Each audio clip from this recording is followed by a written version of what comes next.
आज हम जिस स्टॉक को डिटेल में स्टडी करने जा रहे हैं उसका नाम है पीटीसी इंडस्ट्रीज़।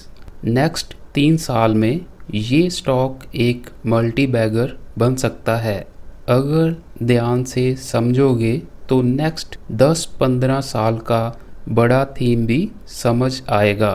काफ़ी कुछ इंटरेस्टिंग है इस कंपनी में। तो चार्ट से शुरू करते हैं। आप देख सकते हो कितना तेज़ी से ऊपर जा रहा है स्टॉक। तो बेसिकली अगर देखें ये एक इंजीनियरिंग कंपनी है, बट ये टेक्नोलॉजी बेस्ड इंजीनियरिंग कंपनी है।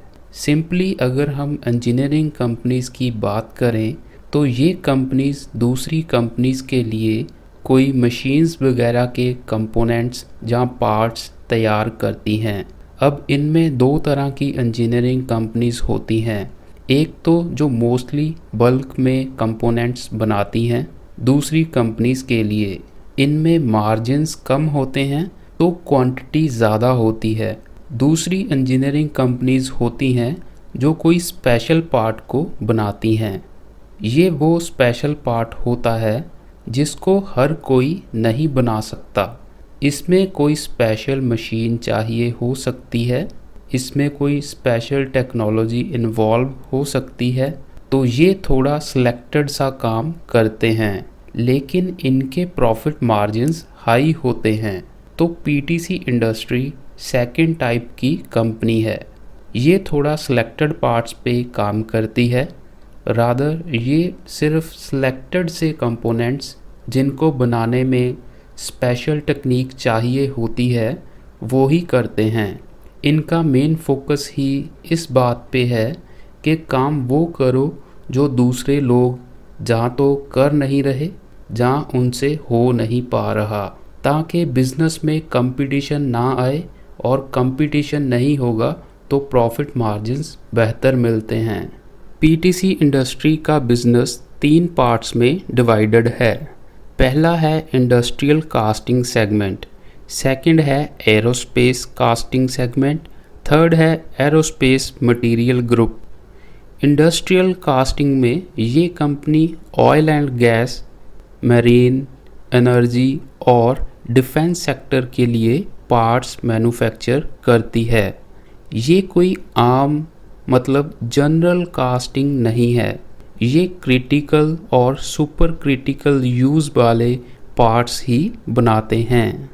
सेकंड है एरोस्पेस कास्टिंग। इसमें titanium casting, super alloy casting और माइक्रो स्ट्रक्चर कास्टिंग से एरोप्लेन्स, रॉकेट्स या मिसाइल्स के लिए पार्ट्स बनाते हैं। थर्ड है एरोस्पेस मटेरियल ग्रुप। अब ये इनका न्यू बिज़नेस है। इसमें ये कंपनी टाइटेनियम जैसे मटेरियल को तैयार करेगी मैन्युफैक्चरिंग के लिए। ये बिज़नेस अभी शुरू होना है और यही सबसे इम्पॉर्टेंट है। ये स्लाइड देखिए आप। फाइनेंशियल ईयर 24 का रेवेन्यू ब्रेकडाउन देखिए। अभी तक फर्स्ट 2 बिज़नेस ग्रुप्स से ही सारी इनकम आ रही है। उसके बाद नेक्स्ट 3-4 साल में एरोस्पेस मटेरियल ग्रुप का रेवेन्यू बाकी दोनों ग्रुप से भी आगे जा सकता है। और मैनेजमेंट के अकॉर्डिंग इस टाइम का जो इनका नेट प्रॉफिट है 40 करोड़ के आसपास, वो इंक्रीज़ होकर 1000 करोड़ तक चला जाएगा। कम से कम 25 गुना हो जाएगा। तो अगर प्रॉफिट बढ़ेगा तो शेयर भी तो सिमिलर मूव दिखाएगा ही। अब इसको समझते हैं कि ऐसा क्या ख़ास है इसमें।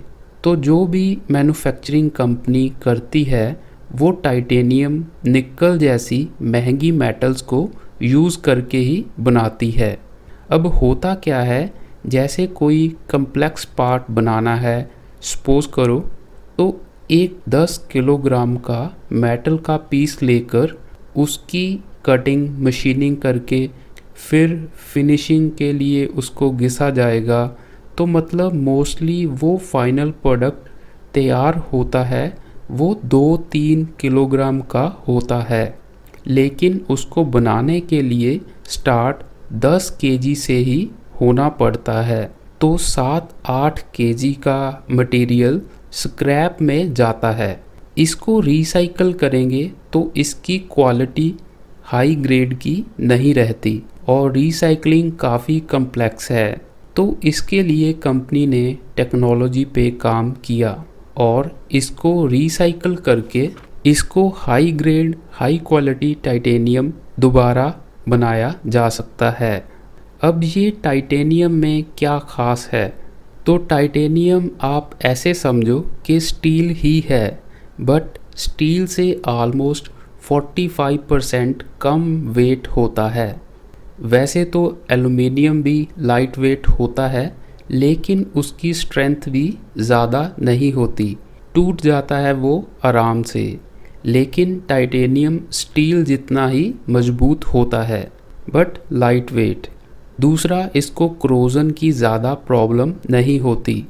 मेल्टिंग पॉइंट भी काफ़ी हाई होता है, 1600 डिग्री सेल्सियस से ऊपर, और नेचुरली ये सिल्वर और शाइनी होता है।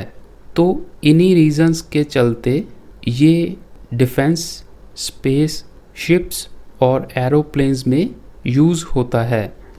और ये कुछ पिक्चर्स भी हैं, यहाँ पे टाइटेनियम यूज़ होता है जेट इंजन में, विंग्स में, ब्लेड्स में। तो इसका वेट कम होने से एयरक्राफ्ट भी लाइट वेट बनेगा। कम वेट से उसकी एवरेज बढ़ेगी, उसकी रेंज बढ़ेगी। ऐसे ही कमर्शियल फ़्लाइट्स वाले एयरक्राफ्ट्स को और बड़े साइज़ का बनाया जा सकता है टाइटेनियम के यूज़ से।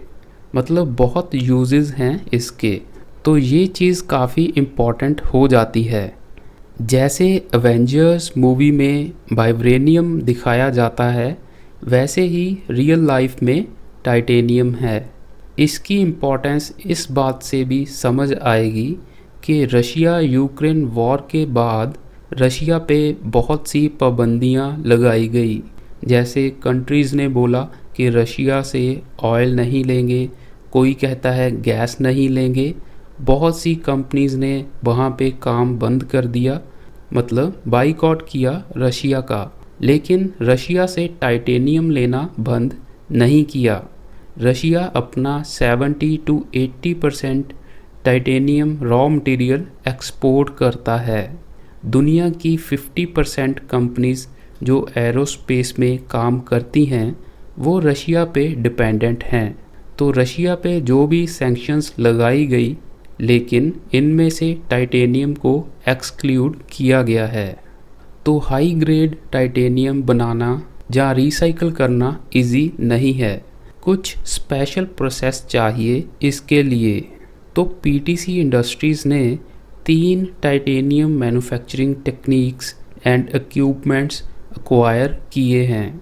ये हैं VAR, EBCHR और प्लाज्मा कोल्ड मेल्टिंग। इनके अलावा एक VIM भी है। अब ये टेक्नोलॉजीज़ बहुत महंगी हैं। जैसे VAR की कॉस्ट 4 से 5 मिलियन $US है, लेकिन इन्होंने इसको 0.35 मिलियन $US में एक्वायर किया है। ऐसे ही EBCHR की कॉस्ट 80 to 90 मिलियन $US है, लेकिन इन्होंने ये 2.5 मिलियन $, में अरेंज कर ली। तो ये एक काफ़ी बड़ी सक्सेस है कंपनी के लिए। लेकिन माइंड में एक सवाल आता है कि ये कैसे किया इन्होंने, क्योंकि ये ऐसी टेक्नोलॉजी है जो इंडिया ही नहीं, इवन पूरे वर्ल्ड में 2-4 कंपनीज़ के पास है। इंडिया में इनके अलावा किसी के पास नहीं है। तो मैनेजमेंट का कहना है कि ये लोग काफ़ी टाइम से इस पे काम कर रहे थे। इन्होंने इन टेक्नोलॉजीज़ को स्टडी किया और खुद से डेवलप करना शुरू किया। इसके लिए इन्होंने हर एक टेक्नोलॉजी की प्रोसेस को कई पार्ट्स में डिवाइड कर लिया। फिर एक एक पार्ट पे काम शुरू हुआ और जो पार्ट इनसे नहीं डेवलप हुआ, सिर्फ वो पार्ट इन्होंने बाहर से ख़रीदा। तो पूरी टेक्नोलॉजी के लिए पे नहीं करना पड़ा, मिनिमम पैसे और खुद की मेहनत से ये पॉसिबल हो पाया और लास्ट 7-8 साल में कंपनी ये सब डेवलपमेंट्स कर पाई। और अब जो लेटेस्ट इनका केपेक्स चल रहा है वो उसमें 150 करोड़ से कास्टिंग बिजनेस की कैपेसिटी बढ़ाई जा रही है और 170-180 करोड़ से मटेरियल बिजनेस का प्लांट सेटअप किया जा रहा है। और इस टेक्नोलॉजी की खास बात ये भी है कि ये सिर्फ रशिया, यूएस और फ्रांस के पास ही है, रेयर टेक्नोलॉजी है और अब इनके बाद इंडिया का नाम आएगा। आप देखिए कि आज की डेट में इंडिया में 800 से 1200 ton titanium per year import होता है, जबकि इंडिया में कोई बड़ा प्लेयर भी नहीं है जो एरोप्लेन्स जहाँ कोई ऐसी चीज़ मैन्युफैक्चर करता हो। लेकिन फ्यूचर में मेक इन इंडिया के तहत मैन्युफैक्चरिंग शुरू होगी तो ये डिमांड काफ़ी बढ़ने वाली है और ग्लोबली टाइटेनियम 2.5 लाख टन से 3 लाख टन तक ईयरली प्रोड्यूस किया जाता है। तो as of now PTC company 6000 ton की कैपेसिटी इंस्टॉल कर रही है, तो ये अच्छी खासी कैपेसिटी है। एक और इम्पॉर्टेंट पॉइंट, अगर टाइटेनियम को इसके रॉ मटेरियल से मतलब टाइटेनियम स्पॉन्ज वगैरह से बनाया जाए तो इसकी कॉस्ट 800-900 रुपए पर केजी पड़ती है और सेलिंग प्राइस 2500 से 3000 पर केजी रहता है। और अगर इसको स्क्रैप से रिसाइकल किया जाएगा तो 800-900 रुपीज़ की जगह कॉस्ट 500-600 रुपए पे आ जाएगी और ग्रॉस मार्जिन्स 70-75% तक इंक्रीज कर जाएंगे। तो ये कंपनी के लिए और भी अच्छा है। आज तक इंडिया डिफेंस इकोसिस्टम में कोई खास योगदान इसीलिए नहीं दे पाया कि इंडियन कंपनीज के पास हाई क्लास टेक्नोलॉजीज नहीं थी और ये कंपनी लास्ट 7-8 साल से टेक्नोलॉजी ही डेवलप कर रही थी। इंडिया का जो डिफेंस में कैपिटल एक्सपेंडिचर है वो $22 बिलियन से इंक्रीज होकर 2030 तक $55 बिलियन हो जाएगा। फर्दर 2045 तक $200 बिलियन तक चला जाएगा। तो नए डिफेंस इक्विपमेंट्स पे खर्चा किया जाएगा। पीटीसी इंडस्ट्रीज जिन कंपनीज के लिए काम करती है इनमें से एक है BAE सिस्टम्स। इंडियन आर्मी ने इस कंपनी से M777 होइट्जर्स बाय की थी। इसको आर्टिलरी भी बोलते हैं, इसको टो गन भी बोलते हैं। टैंक जैसी ही होती है बट इसमें इंजन नहीं होता, तो इधर उधर ले जाने के लिए टो करना होता है इसको। इंडिया ने 2016 में 145 M777 बाय की थी।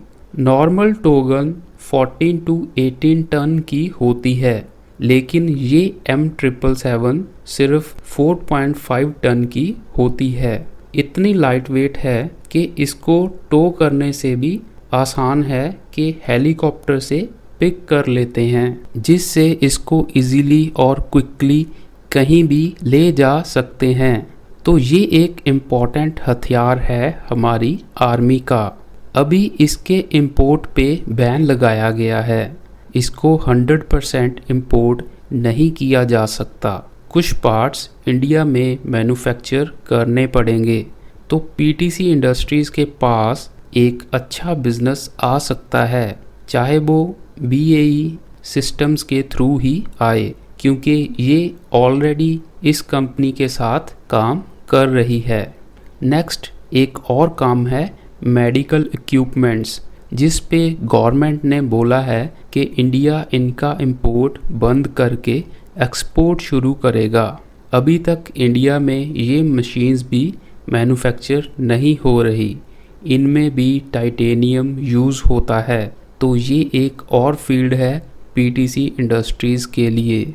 ऐसे ही जो रॉकेट्स और मिसाइल्स होती हैं उनमें भी टाइटेनियम यूज़ होता है। फॉर एग्ज़ाम्पल ब्रह्मोस मिसाइल इसमें titanium parts PTC industry supply करती है ऑलरेडी। और 1-2 साल पहले इन्होंने 50 एकड़ लैंड बाय की है यूपी में, जो कि बिल्कुल साथ में है ब्रह्मोस के मैन्युफैक्चरिंग फैसिलिटी के। पीटीसी इंडस्ट्रीज़ का इंडिया के साथ साथ और भी बहुत सी इंटरनेशनल कंपनीज़ के साथ बिजनेस है ऑलरेडी, जैसे BAE systems, Israeli aerospace, Honeywell, Rafale jets बनाने वाली कंपनी डसॉल्ट और एक फ्रांस की कंपनी है सैफ्रॉन नाम से। ये सैफ्रॉन कंपनी डिज़ाइन, डेवलप और मैन्युफैक्चरिंग का काम करती है एयरक्राफ्ट इंजन्स, रॉकेट्स, बाकी एरोस्पेस और डिफेंस रिलेटिव इक्विपमेंट्स बनाने में। ये ऑलरेडी मेक इन इंडिया के अंडर इंडियन एरोस्पेस कंपनीज के साथ पार्टनरशिप कर रहे हैं, जैसे फॉर्जिंग के लिए HAL के साथ और टाइटेनियम और निकल अलॉय कास्टिंग के लिए PTC के साथ। और अकेली इस कंपनी से फ्यूचर में PTC इंडस्ट्रीज़ को 600 से 700 करोड़ रुपीस पर ईयर का बिजनेस मिल सकता है।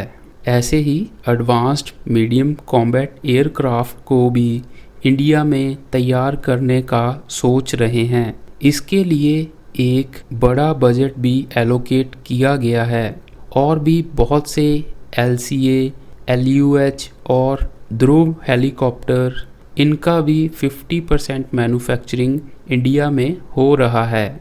और आने वाले टाइम में इंडियन एयरफोर्स 20 नए स्क्वाड्रॉन एक्वायर करने जा रही है। हर एक स्क्वाड्रॉन 18 एयरक्राफ्ट्स का होता है, तो बहुत से नए एयरक्राफ्ट्स चाहिए और उतना ही टाइटेनियम भी। इन सब के अलावा भी नेक्स्ट 20 ईयर्स में पूरे वर्ल्ड में 40,000 से ज़्यादा एयरक्राफ्ट्स की ज़रूरत पड़ने वाली है, वो भी सिविल एरोस्पेस में, मतलब जिसमें नॉर्मल लोग ट्रैवल करते हैं वो। इंडिया में भी टाटा, इंडिगो वगैरह कंपनीज न्यू ऑर्डर्स दे रही हैं एरोप्लेन्स के, तो एक अच्छा फ्यूचर है टाइटेनियम कंपनीज के सामने। और वैसे भी रशिया यूक्रेन वॉर के बाद कंपनीज रशिया से टाइटेनियम लेने की जगह कोई और अल्टरनेटिव ढूंढ रही हैं। दूसरा बड़ा एक्सपोर्टर है चाइना, लेकिन वो खुद के एरोप्लेन्स मैन्युफैक्चर करने लगा है, तो सप्लाई कम हो रही है ग्लोबली टाइटेनियम की। तो बाकी सेक्टर्स की तरह इसमें भी चाइना को रिप्लेस करने का मौका है इंडियन कंपनीज के पास, और इंडिया में मेन प्लेयर है PTC इंडस्ट्रीज़। तो ये एक बड़ा थीम बन सकता है और लॉन्ग टर्म के लिए चल सकता है। देखिए, एक वीडियो में सब कुछ कवर नहीं किया जा सकता, अभी और भी बहुत कुछ है इस कंपनी के बारे में, तो आप भी खुद से स्टडी करें। लेकिन इतना कुछ पॉजिटिव होने पे क्या इस स्टॉक को आंख बंद करके बाय कर लेना चाहिए? जी नहीं। सबसे पहले तो स्टॉक का वैल्यूएशन देखो। PE रेशो 600 का है और प्राइस टू बुक वैल्यू 32 के आसपास। PE रेशो 30 से कम होता है तो अच्छा माना जाता है। PE रेशो 600 का मतलब है कि आप एक 1000 रुपीज़ की टी शर्ट बाय करना चाहते हो, मतलब MRP उसका 1000 रुपीज़ ही है, लेकिन वो दुकान वाला 20,000 रुपये मांग रहा है क्योंकि वो टी शर्ट ट्रेंडिंग है। तो ये समझें आप 20 गुना। हाई वैल्यूएशन पे प्रॉब्लम क्या रहती है कि अगर 1-2 क्वार्टर्स रिजल्ट ख़राब आएंगे तो स्टॉक में करेक्शन भी इमीडिएटली देखने मिलता है। और जून 2024 का रिज़ल्ट ऑलरेडी ख़राब आया है और स्टॉक एक अच्छे खासे मूव के बाद साइडवेज चल रहा है, तो इसमें भी रिस्क दिखाई दे रहा है। एक और नेगेटिव पॉइंट है कि प्रमोटर्स ने लास्ट 1 साल में 5% का स्टेक सेल किया है। अभी भी उनके पास 63% के आसपास स्टेक है, बट 5% बेच दिया गया। इंजीनियरिंग बिजनेस को दो पार्ट्स में डिवाइड किया जाता है, एक जिनको प्लेटफॉर्म बेस्ड बोल देते हैं, दूसरा नॉन प्लेटफॉर्म। इसमें क्या है कि अगर कोई एक प्रोडक्ट जिसकी मैन्युफैक्चरिंग काफ़ी मुश्किल होती है, अगर इसकी प्रोडक्शन शुरू की जाती है तो आप जल्दी जल्दी किसी और प्रोडक्ट पे स्विच नहीं कर सकते, इसी को बनाते रहना पड़ेगा। लेकिन नॉन प्लेटफॉर्म में ऐसा नहीं होता। तो पीटीसी इंडस्ट्रीज़ अभी प्लेटफॉर्म बेस्ड मैन्युफैक्चरिंग करती है। तो कहते हैं कि ये न्यू टेक्नोलॉजी से इनको इस चीज़ से आज़ादी मिलेगी, बट हम अभी इसको जज नहीं कर सकते। और ये कंपनी अभी डिफेंस सेक्टर से ही ज़्यादा बिजनेस ले पा रही है। वैसे भी ये गवर्नमेंट के अंडर आता है सेक्टर। तो एक तो गवर्नमेंट की पेमेंट्स आपको पता ही है स्लो होती हैं, दूसरा एक ही जगह पे ज़्यादा फोकस्ड रहेंगे अगर, तो कोई एक बैड न्यूज़ आपका बिजनेस हर्ट कर सकती है। इसको डाइवर्सिफिकेशन की ज़रूरत है। लास्ट पे ये एक कैपिटल इंटेंसिव बिजनेस है, क्योंकि एक तरह से मेटल्स से लिंक्ड है, और दूसरा जो मटेरियल बिजनेस सेगमेंट है वो अभी शुरू होना है। मतलब अभी सिर्फ कहानी सुनाई जा रही है, लेकिन 600 का पीई शो करता है कि इन्वेस्टर्स को काफ़ी ट्रस्ट है मैनेजमेंट पे। तो इसमें इन्वेस्ट करने से पहले इसको और ज़्यादा डिटेल में स्टडी ज़रूर करना होगा आपको। और एक मैदानी नाम से गवर्नमेंट की कंपनी है, उनके पास भी थोड़ी टाइटेनियम की कैपेसिटी है। इसके बारे में पीटीसी इंडस्ट्री की मैनेजमेंट से जब पूछा गया तो उन्होंने बताया कि मैदानी कंपनी के पास सिर्फ 300 टन मतलब 300 टन की कैपेसिटी ही है, और पीटीसी इंडस्ट्रीज़ की कैपेसिटी 6000 टन्स होगी। तो ओवरऑल जो टाइटेनियम की डिमांड है उसके सामने वो 300 टन वो बहुत छोटा नंबर है। लेकिन हो सकता है फ्यूचर में गवर्नमेंट इसको एक्सपेंड करे, तो ये एक दिक्कत आ सकती है पीटीसी इंडस्ट्रीज़ के लिए। लास्ट में अगर हम इसको टेक्निकल चार्ट्स पे देखें तो स्टॉक काफ़ी ऊपर जाके ट्रेड कर रहा है, फ़िलहाल साइडवेज है, तो ये थोड़ा रिस्की रहेगा। मेरे हिसाब से इस कंसोलिडेशन को अगर ब्रेकआउट मिल जाए तो हम इसको ट्रेड कर सकते हैं। स्टॉप लॉस बड़ा रखना होगा, क्योंकि फंडामेंटल्स के अकॉर्डिंग ये कोई स्विंग ट्रेड नहीं बन रहा, ये एक अच्छा खासा थीम उभर के सामने आ सकता है। तो आप इसको और स्टडी करें, और हो सके तो इसमें थोड़े लंबे टाइम के लिए इन्वेस्ट कीजिएगा अगर करना हो। वैसे तो ये अभी काफ़ी महंगा है, और कंपनी के रिजल्ट्स में अभी हमें नए सेगमेंट से कोई भी रेवेन्यू देखने नहीं मिल रहा। तो खुद से स्टडी करें, और अगर मौका मिले तो इन्वेस्ट करके पैसा कमाएं। That's it for today. Thank you for watching.